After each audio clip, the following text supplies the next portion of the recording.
So somehow I'm still reading Westmark by Lloyd Alexander, a book that honestly should have taken me one night to read, but the magic of ADHD has stretched it to be like 3 nights of reading. But I'm noticing something really interesting in the prose, because I read a lot of Lloyd Alexander as a kid, but I read his kids' books. I did not know the man had written adult books until someone recommended this one. And reading this, the first thing that struck me was this sounds exactly like the Lloyd Alexander I read as a kid.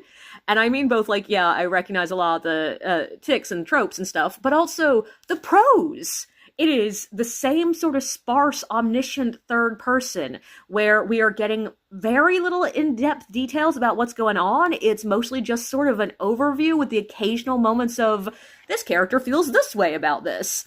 And it's a lot of telling, not showing, and it's a lot of skimming, and there's very little physical description, including all the senses.